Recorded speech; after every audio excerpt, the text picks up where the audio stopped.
Fala galera, tudo bom? Vamos ver se isso aqui funciona. Primeira vez que eu vou responder o questionário através disso. Olha o Thiagão aí, Rafa Barbosa, Vitor Monteiro, Dan Rossi, Diógenes. E aí galera, todo mundo online? Vamos fazer o seguinte, vamos começar com a primeira pergunta. Ações da Oi valem a pena? A Oi ela está em recuperação judicial, um processo aí complicado no ponto de vista das empresas. Eu não vejo esse setor muito promissor, pelo contrário, eu vejo ele com até uma certa ressalva em relação aos seus riscos. Já temos aí 3 competidores fortes, a Vivo, a TIM e a Claro. A Oi ainda tem a responsabilidade de manter as linhas fixas por uma questão legal, então eu não curto essa ação. Mas lembrando, né, a gente sempre tem um grande potencial de assimetria em empresa que é muito mal vista pelo mercado. O RL tá aí, gigante. Vamos ver outro aqui. Recomendações valem a pena? Suno, Eleven, corretoras. Eu pessoalmente sou amigão do Thiago Reis. Eu gosto muito do serviço que ele faz, mas eu pessoalmente não uso serviços de recomendações porque eu tenho medo de ser influenciado negativamente, ou seja, que o mindset de outro analista domine o meu, e eu quero ter sempre autorresponsabilidade para tomar as minhas decisões financeiras, tá? Obrigado aí pela pergunta.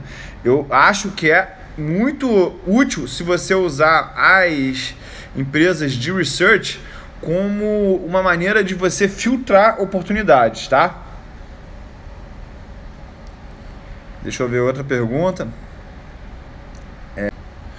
Top 5 small caps para estudo e investir a longo prazo, como os exemplos que você mostrou. Eu vou pegar aqui agora a Economática e vou botar aqui as top 5 small caps. Então, ó, olha só, vou até compartilhar a tela com vocês. Deixa eu ver se é assim que faz. Tá, vocês vão ver aqui o processo, tá? Esse aqui é o Economática. Eu venho aqui, ó, crio a coluna. E o que eu faço nessa coluna? Boto indicadores de mercado. Eu venho aqui, ó, não é esse. Indicadores de mercado. Esse aqui. Aí eu venho em qual item? No valor de mercado. Aperto aqui o OK. Ele gera aqui uma tabela automática para o Tio. E a gente pode colocar aqui em ordem crescente, olha. Aqui o sistema ele fica lendo a base de dados. E é assim que a gente faz na prática o estudo que você pede aí. Eu vou pular aqui de pergunta. Ah, não, foi. Então aqui, ó, a gente está vendo aqui empresas na ordem de 15, 13, 10, 9 bilhões, 8 bilhões. E a gente está aqui na empresa 300 na lista, tá? No mercado americano, a partir de 2 bilhões de dólares, até 2 bilhões de dólares, você é considerado small cap. Então aqui no Brasil a gente tem um universo muito grande. Eu poderia enrolar aqui, dar uma resposta para vocês, mas eu prefiro colocar assim no decil inferior da amostra, tá? Da população, na verdade, aqui do Ibovespa. Então eu gosto aqui da Alfa Financeira, que é uma empresa de 492 milhões de market cap. Eu gosto também da Graziotin, de 546 milhões de market cap. Eu sou acionista também do Banese, que é o Banco do Sergipe. Esse aqui poucas pessoas têm acesso. Eu comprei aí há um tempão essas ações. Elas valorizaram um pouco, mas estão pagando aí os dividendos. Eu vou olhar daqui para baixo, então. E não vou falar top 5, não. Eu vou falar aqui algumas que eu gosto e outras que eu não gosto. Por enquanto aqui, a CSU Card System é uma empresa que o Felipe Pontes, eu acho que gosta dela. Eu acho que ela é muito frágil em relação ao fato de que quando ela começa a ficar boa, ou seja, começa a ganhar dinheiro realmente com o cliente ele começa a internalizar a área que eles prestam solução. A Senior Solution, eu acho que a Suno recomenda. Vamos ver aqui se tem outra empresa. Aqui é complicado. A Metisa, eu gosto da Metisa, eu sou acionista dela. Comprei ela muito tempo atrás. A Bombril é uma empresa que ela é um pouco capciosa, porque eu vou a câmera para mim, porque ela tem uma marca forte, mas eu não sei se ela consegue monetizar essa marca. Então a gente tem que ter cuidado com isso, porque isso aí pode levar a gente a confundir certos conceitos, né? Um ativo valioso, ele só serve para a gente monetizar ele. Então isso alguma hora tem que transbordar para o nosso balanço, tá? Não existe essa história de uma qualidade que ela não é caracterizada por mais lucros, ou seja, operacionais ou líquidos. Então isso de alguma forma tem que cair no bolso do acionista, tá? Vamos aqui ver outra. O que acha da FESA? 4. Ótimos fundamentos, mas tem um tempão sem volatilidade. Eu sou acionista da Ferbasa, relativamente ela pesa aí na minha carteira 5%, mas eu comprei ela lá a R$3 quando ela teve um problema do suprimento de energia, que ela estava com problema com a Chesf, eu acho, e aí abriu uma oportunidade que eu investi. Muito dos parâmetros que eu usei foi o baixo preço-lucro, a consistência dos lucros e um baixo valor de mercado em relação ao valor patrimonial. É importante também entender que essa empresa ela é controlada por uma fundação que não, ao meu ver, não tem o menor interesse em vender o controle dela, porque é uma geração de caixa um pouco constante, tá?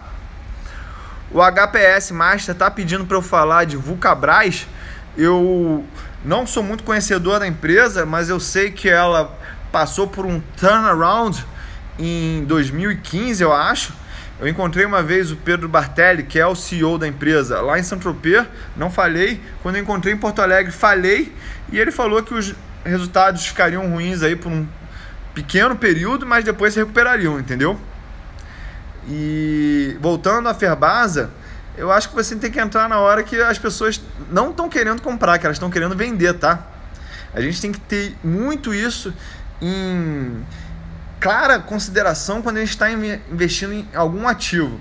Porque se está todo mundo querendo comprar aquele ativo, provavelmente a gente está caindo no mesmo gatilho mental que aqui no marketing digital as pessoas fazem muito, que é a prova social, tá? Fala, meu brother, beleza?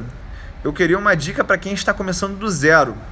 Amigo, quando você está começando do zero, primeiro você tem que entender os fundamentos básicos do mercado, e a oferta e demanda, como as empresas elas se relacionam com a sua cotação de valor de mercado e a sua cotação contábil.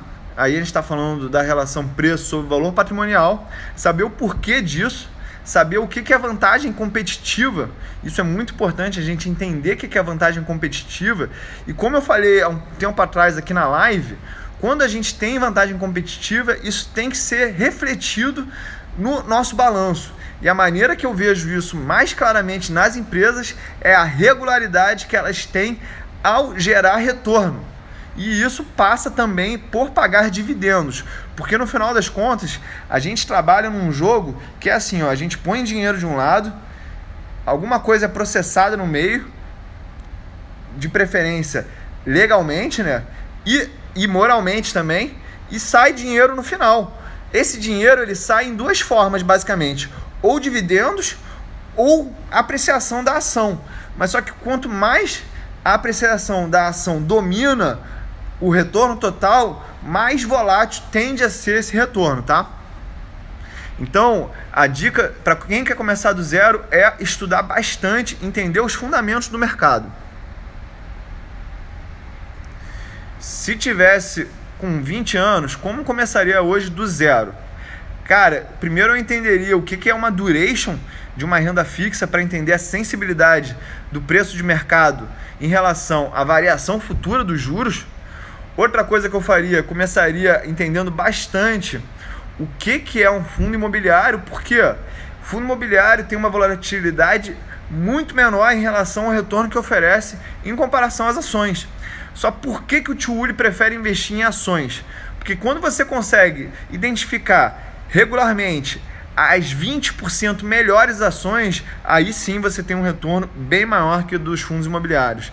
Mas os fundos imobiliários são interessantíssimos quando você olha para a relação de retorno sobre risco, e risco aqui a gente está falando de desvio padrão, tá?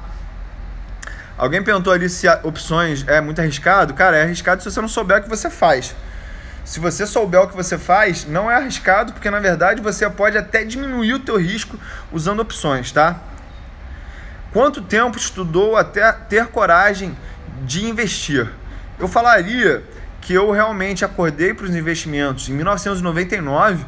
Eu participei de uma operação de dólar naquela época, que foi o que fez eu instalar para o mercado financeiro, e durante todo esse tempo, entre 99 e 2005, eu fiquei olhando muito de longe o mercado, porque a renda fixa naquele tempo pagava muito, muito mesmo. Eu cheguei a ver a renda fixa de 40% ao ano. Então, se você sabia gerenciar uma carteira de renda fixa, trabalhar bem com diferimento de impostos, você ganhava muito dinheiro. Só que em 2005, eu vi que era uma oportunidade muito grande, porque o mercado já tinha subido forte 2 anos consecutivos, tanto em 2003 quanto em 2004. E aí eu vi que era a hora, mas eu acompanhei de perto, porque eu já estudava o mercado em si, a crise energética, a crise de quando o Lula se elegeu em 2002, então isso somou para a minha experiência. Eu não tive sede de dinheiro, e isso aí pode te deixar cego às vezes, tá? Tem que tomar um pouco de cuidado com isso. Já falei da FESA 4, tá aí no histórico, tá? Quanto tempo você levou para começar a ganhar dinheiro na bolsa? Bem interessante essa pergunta.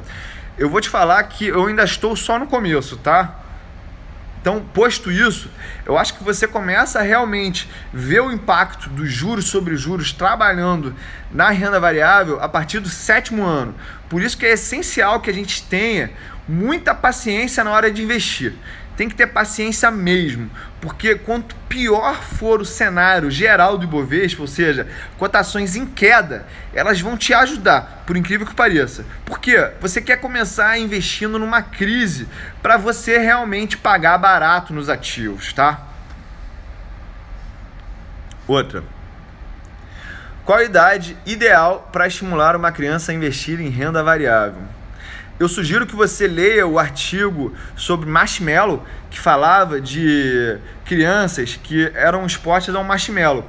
Aí o pesquisador saía da sala e falava assim: você não pode comer esse marshmallow. As crianças que comiam marshmallow, era medida aí o grau de sucesso financeiro delas no futuro. Todas aquelas que comeram marshmallow, todas não, a maioria significante das que comeram marshmallow tiveram uma vida financeira mais pobre, vamos dizer assim, tá? Então, eu acho que por volta de 9 a 11 anos, você já pode começar a introduzir esse tipo de assunto na rotina da criança, tá? Mas sempre lembrando para fazer isso de forma saudável, porque cada um é dono da sua vida, eu acredito muito em liberdade. Outra pergunta. Trabalhava com o que antes? Cara, eu já tive experiência de trabalhar como financeiro da Michelin.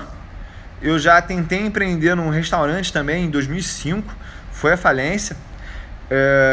Já também fui garçom nos Estados Unidos, já fui ajudante de garçom nos Estados Unidos, já fui leão de chácara. Para quem não sabe o que é leão de chácara, é aquele cara que fica na porta da boate falando que as pessoas não podem entrar. E também já trabalhei de limpador de banheiro nos Estados Unidos também. Por quê?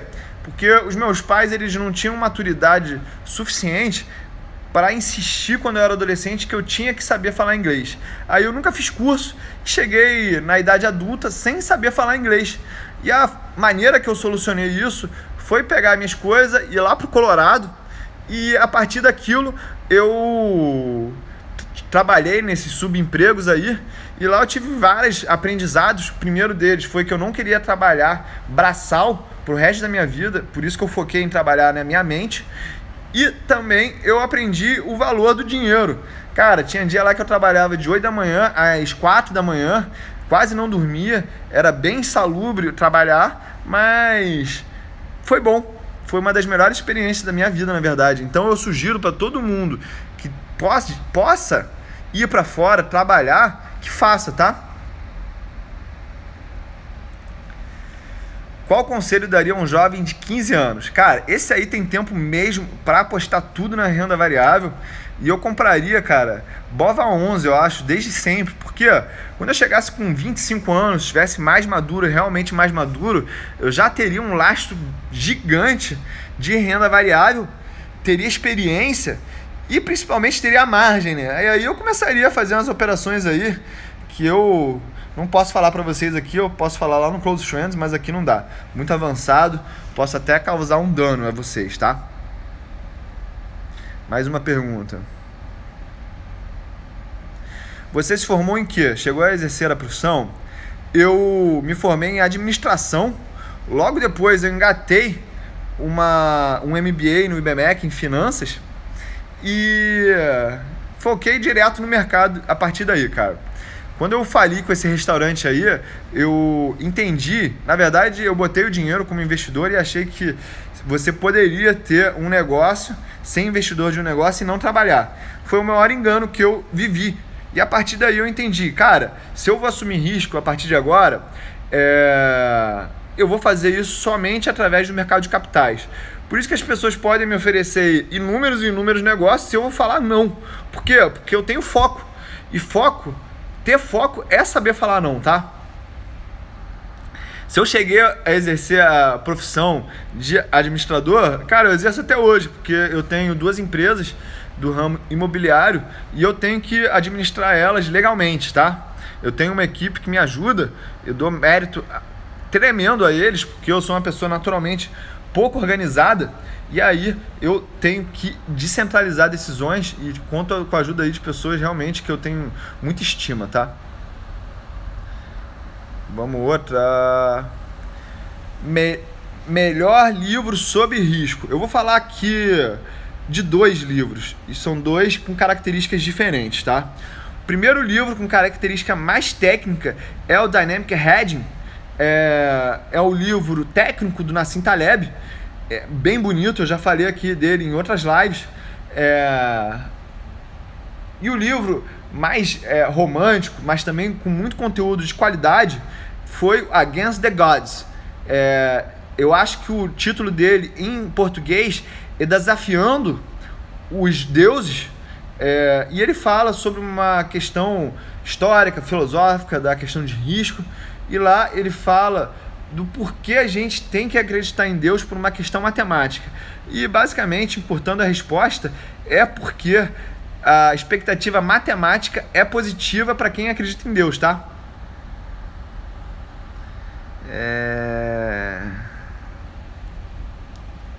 Você comentou sobre mentoria para médicos. Como funciona? Tem interesse? Cara, eu decidi focar em mentoria para médicos porque eu considero que é a classe que mais estuda, ou seja, ela tem alinhado que o estudo é o que te capacita para ter sucesso. Então eu não preciso ficar persistindo muito na ideia, discutindo com essa pessoal aí que acha que faculdade não é importante. Eu acredito que estudo é muito importante. Eu vejo até um pouco de ingratidão para quem fala isso, mas pô, isso aqui não é questão, não é lugar para polêmica, tá? E lembrando que o meu grupo de mentorados, ele já está ganhando um corpo, e agora, para encher o WhatsApp dos mentorados, falta cada vez menos vagas, e eu quero ser seletivo nessas vagas, uma vez que esse dinheiro não faz diferença na minha qualidade de vida. É muito importante que eu frise isso, porque por que eu vou frisar isso? Porque a minha mensagem é o mais importante. As pessoas ficam questionando se o tio Uri já nasceu em família de posses. Já nasci sim, e eu acho que isso só reforça a minha mensagem, que é o quê? Não pague altas taxas de administração e não se iluda que você, de uma maneira concentrada, vai ter bons resultados de maneira consistente na bolsa, tá? Para quem não sabe, o Charlie Munger, que é o sócio do Warren Buffett, vice-presidente da Berkshire Hathaway, ele tinha um portfólio bem concentrado e ele teve 2 anos seguidos com mais de 30% de queda. Se eu não me engano, foi 72, 73. E foi aí que ele trocou o portfólio dele por ações da Berkshire Hathaway. Então, é um argumento muito vazio as pessoas que defendem o investimento concentrado, tá? E aí, voltando ao assunto do porquê a mentoria está focada só nos médicos, eu quero colocar lá o mais alto nível de network nas vagas restantes na mentoria. Por isso que eu vou selecionar mesmo agora, não vai poder entrar qualquer um. E o valor que eu cobro nela, né, é só uma linha de corte, ou seja, cada vez que eu aumento o valor da mentoria, eu estou gerando mais valor para os antigos mentorados, porque eu estou aumentando o nível das pessoas que estão entrando nesse grupo de WhatsApp, sacou? Vamos passar para a próxima.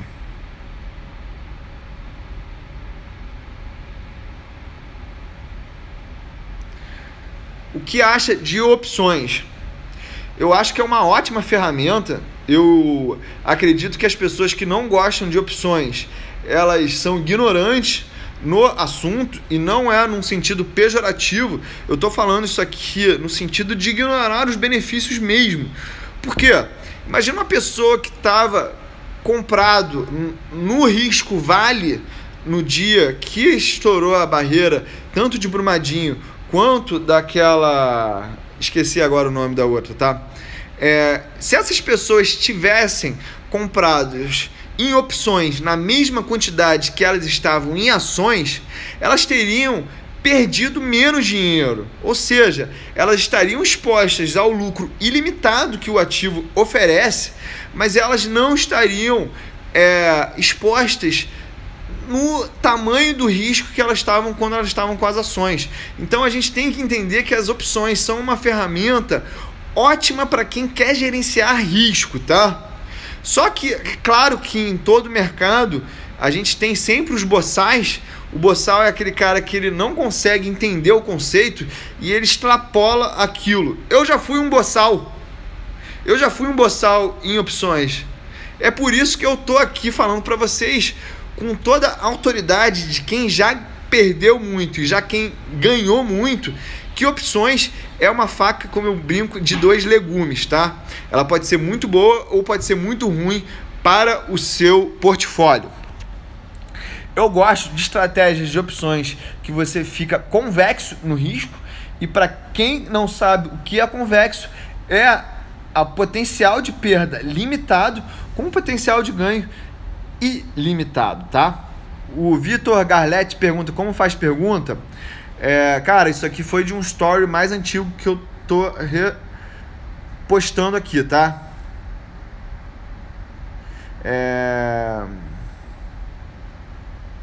Tá conseguindo viver a vida, viajar sem se preocupar com seus ativos, ou é 24/7 de trabalho? Cara, interessante essa pergunta, tá? Eu fiquei basicamente 12 anos completamente focado em mercado financeiro. Ou seja, eu não trabalhava para ninguém, só trabalhava para o fim do tio Uli. Ou seja, para enriquecer o meu próprio bolso. Sabe como é que eu estava nos últimos 12 meses, aí, antes de começar essa jornada do marketing digital? Chegava 4:30 da tarde, eu estava tirando uma sonequinha. Ou seja, eu estava com uma vida que ela estava muito bonita assim de fora, mas ela estava escorregando para uma situação perigosa, que era o quê? Eu começar a sentir um vazio. E antes disso acontecer, eu comecei a gerar valor para a sociedade através do marketing digital, e é isso que eu estou fazendo aqui nessa live, é isso que eu tenho feito aí basicamente nos últimos 6 meses, e eu tenho amado isso. Eu tenho amado por 3 questões básicas, né? 3 questões. Primeiro, que eu estou ajudando muita gente, e isso está gerando um impacto muito positivo, as pessoas mandam respostas muito positivas para mim, eu amo quando vocês se comunicam comigo, agradecem pelo aprendizado. Segundo, quando eu ensino aqui, quem mais aprende é o tio Uli, porque eu tenho que revisar os conteúdos, eu tenho que refocar em alguns conceitos básicos, e isso de alguma forma só aprimora o meu conhecimento sobre várias questões. Se você for no meu canal do YouTube, você vai ver que eu tenho mais de 300 vídeos lá abertos, tem mais uns 80 fechados, ou seja, só para minha comunidade de Close Friends e mentorados. E eu vou te falar, quando eu refaço esses conteúdos, como a Magic Fórmula, como o índice de Sortino, o índice Sharp, eu refaço para vocês, eu pago o preço para vocês de novo, de vocês entenderem o que é o CAPM, o modelo de Gordon, quem mais aprende sou eu. E terceiro, a recompensa financeira disso está sendo extraordinária. Nesses 3 meses, e eu falo aqui sem vergonha para vocês, eu já fiz 400 mil reais, e no mês passado somente eu fiz 250 mil reais. E eu falo isso para mostrar para vocês que isso é possível, tá? Eu achava que era impossível, e eu faço questão de falar aqui para que eu encoraje vocês a ter essa iniciativa de investir no marketing digital e, de alguma forma, mostrar essa paixão que você tem dentro aí de você, tá? Essa paixão que faz você falar quando tá alterado de álcool mais do que você deveria sobre esse assunto, e quando eu bebo, é aí que eu falo mesmo de mercado, sem papas na língua. Eu amo falar desse assunto. Eu já tava enchendo o saco dos meus amigos antes de começar aqui no Instagram, de tanto que eu falava de mercado. Então, esses 3 pilares fazem com que o marketing digital seja a minha paixão atualmente. Eu gosto até mais de estudar sobre marketing digital do que mercado financeiro hoje em dia. Mas é claro que os dois, eles são complementares. Por quê?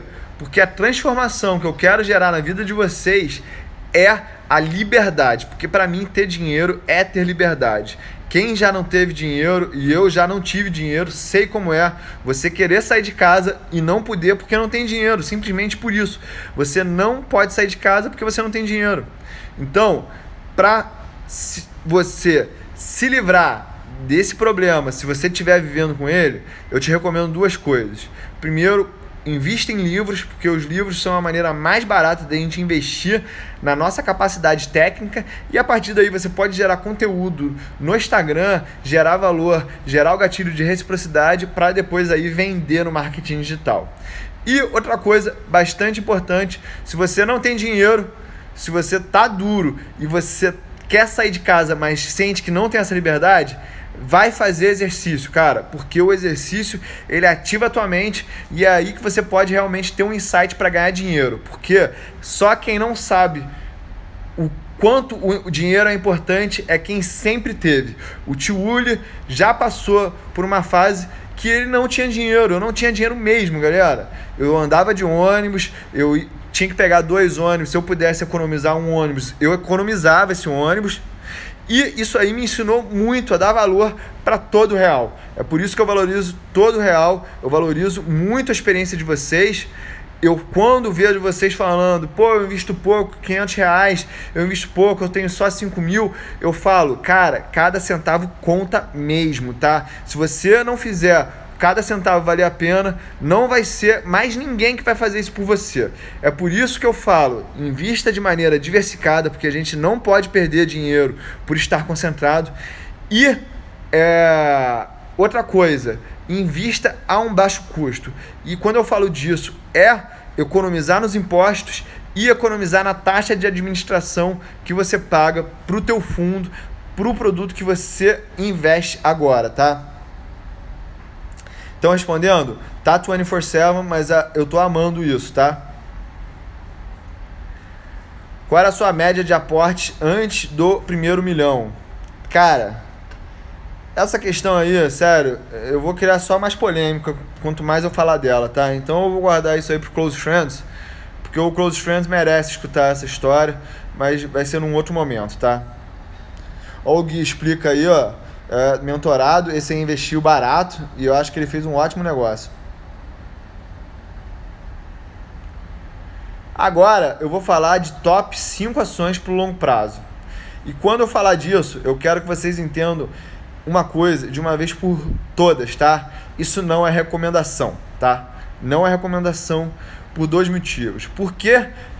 que não é recomendação? Porque eu não tenho CNPI, eu não tenho autorização para fazer uma recomendação. E por que eu não tenho? Porque eu acho que isso é bullshit. Porque eu não cobro para dar a minha opinião para vocês de uma maneira que eu queira colocar o meu cu na reta. Porque é assimétrico o risco de você fazer uma recomendação. Porque, mais uma vez, se eu acertar, ninguém vai lembrar, vai achar que não foi mais do que a minha obrigação. Se eu errar, eu fui o goleiro. Ou seja, eu tomei frango. Então, não é interessante. O que é interessante e o que eu acho que está alinhado com skin in the game é eu falar sinceramente aquilo que eu tenho na minha carteira. Então, eu vou pegar aqui a minha carteira e vou falar os 5 principais ativos que eu tenho nela, tá? Mas eu vou esperar vocês darem like aqui, tá? Então eu quero que vocês deem like para eu falar as 5 principais ações da carteira do Tio Uli. Enquanto eu não ver o coração tocar aí do lado, eu não vou falar, porque eu vou esperar a galera entender realmente se vale a pena que o Tio Uli fale ou não as 5 principais ações da carteira dele. Tá, tô vendo forte agora. Aí sim, tô vendo bastante like, tá? E só enquanto vocês estão dando like, eu vou explicar por que é importante esse like. Vocês viram uns influencers falando que o Instagram ele tá fechando o conteúdo dele para certas pessoas, 7% por aí. Quando vocês apertam esse like, vocês estão falando para o Instagram que vocês querem receber mais conteúdo do Tio Uli por meio de stories ou de feeds. Então, é muito importante que você faça lives se você quer crescer no marketing digital, para você ter a oportunidade de pedir isso que eu estou pedindo para vocês. Aperta o like, aperta o like, aperta o like, aperta o like, aperta o like, aperta.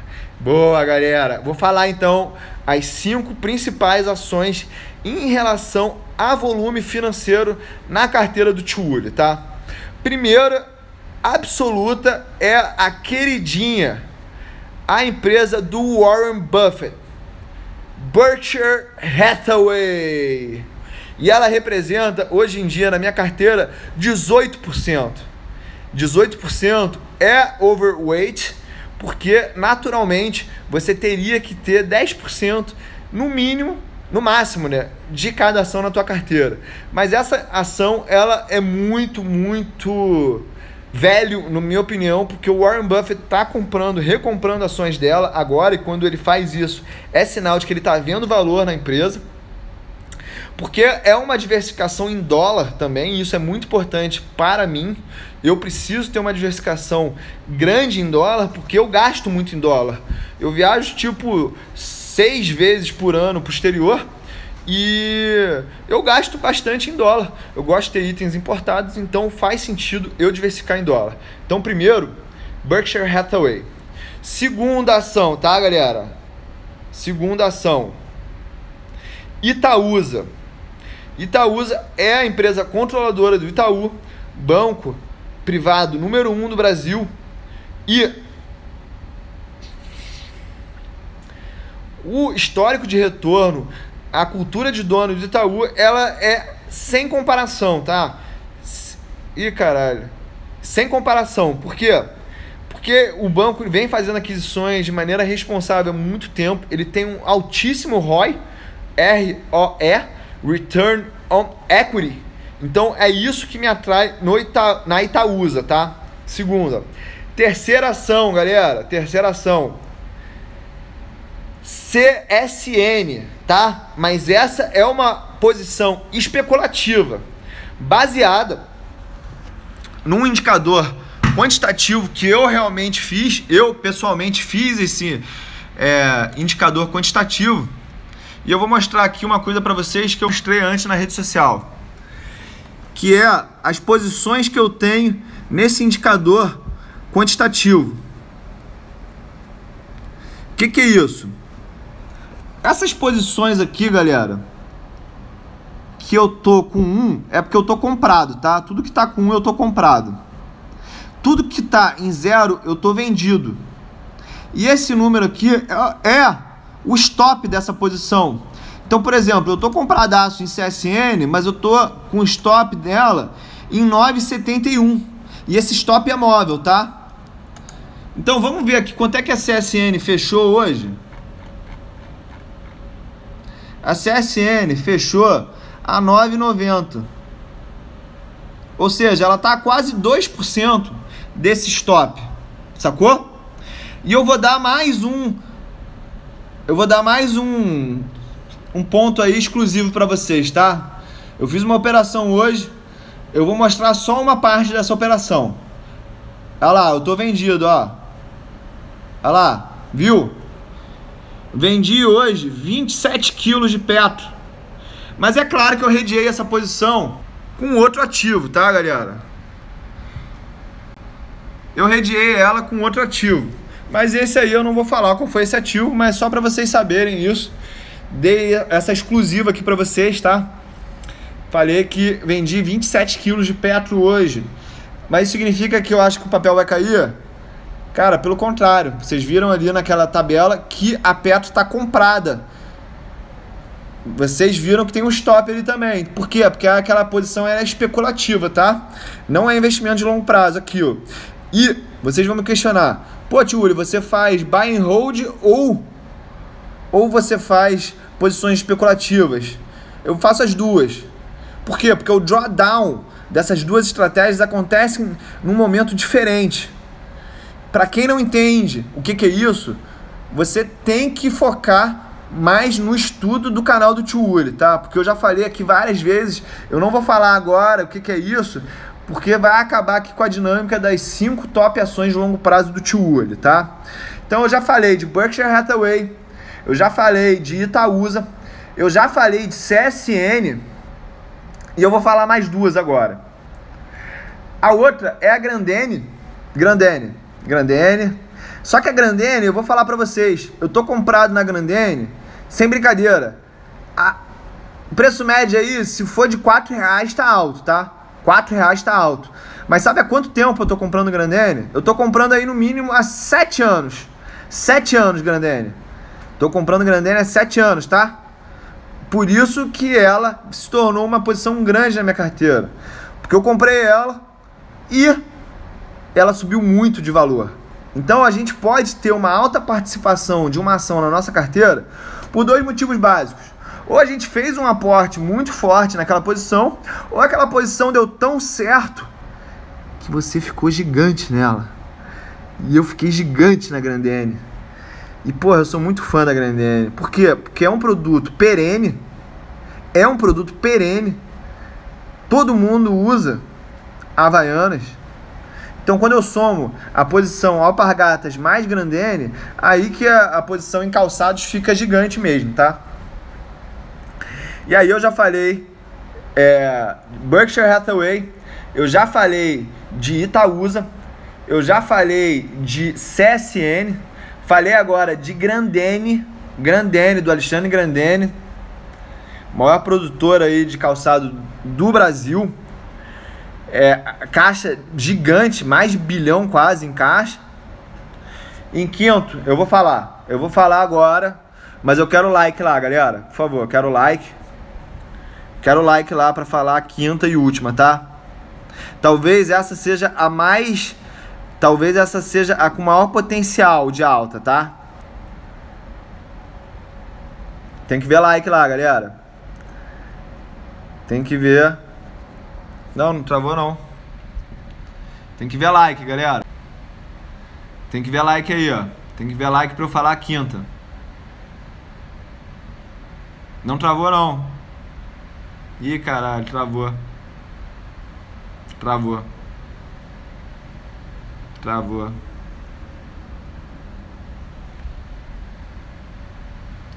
Galera, se tiver travado, eu não vou falar. Eu quero falar pra todo mundo, tá? Tem que dar like aí pra eu falar. É importante pra mim. Fechado? Cara, falando nisso, a Gol subiu 8%. Vou mostrar pra vocês aqui enquanto vocês estão dando like. Olha aqui a Gol, ó. Aqui, ó, 8% de alta. O pessoal fica falando que o Buffett falou muito mal de empresa aérea durante muito tempo, mas ele tem mais de 10 bi, tá? Em empresa aérea.